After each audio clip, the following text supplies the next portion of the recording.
Chevella bus ప్రమాద ఘటన తర్వాత చనిపోయిన వారి కుటుంబాల గాథలు వింటున్న వారి గుండెలు తడారిపోతున్నాయి. ఒక్క చేవెళ్ల ప్రమాదం మాత్రమే కాదు, అహ్మదాబాద్ విమాన దుర్ఘటన, కర్నూలు బస్సు ప్రమాదం, కాశీబుగ్గ ఆలయం, ఇలా ఏ ప్రమాదంలో చూసినా మృతుల కుటుంబాల పరిస్థితి ఒక్క ఘటనతో తలకిందులుగా అయిపోతాయి.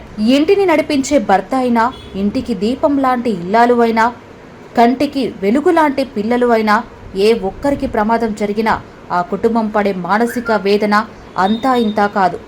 అదే మరణాలు సంభవిస్తే ఆ లోటు పూడ్చుకొని ముందుకు సాగడం దుర్భరంగా మారుతుంది. అప్పటి వరకు ఎంతో సంతోషంగా ఉన్న కుటుంబాల్లో ఈ ప్రమాదాలు తీర్చుకోలేని కష్టాలను తెచ్చిపెడతాయి.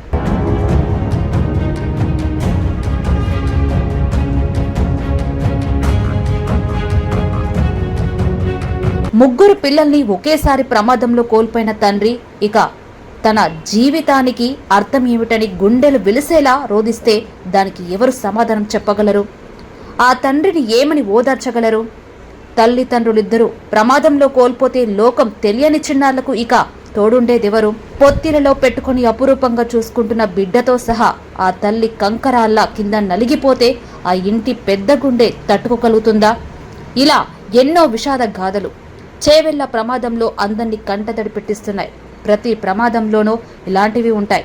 అందుకే ప్రమాదాలు అంటే అత్యంత భయంకరం.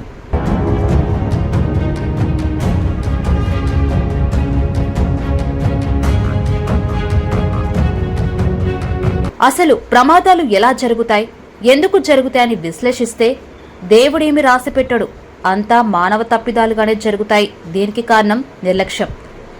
ఏముందిలే, రోజు చేసే పనేగా, ఈరోజు చేయకపోతే ఏమవుతుందనే అనుకునేంత చిన్న నిర్లక్ష్యం వల్లనే ప్రమాదాలు జరుగుతాయి. కర్నూలు బస్సు ప్రమాదమైనా, చేవెళ్ల ప్రమాదమైనా అంతే. చేవెళ్లలో టిప్పర్ డ్రైవర్ చేసిన తప్పిదం వల్ల ఇన్ని ప్రాణాలు పోయాయి. ఓ బస్సు ఎదురుగా వస్తున్నప్పుడు అంతా వేగంగా వెళ్లకూడదు, కాని వెళ్లాడు.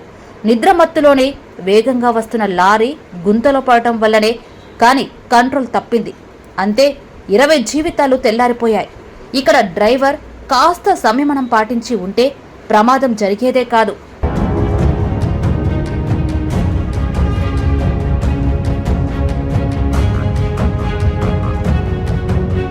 చేవెళ్ల బస్సు ప్రమాద ఘటన తర్వాత చనిపోయిన వారి కుటుంబాల గాథలు వింటున్న వారి గుండెలు తడారిపోతున్నాయి.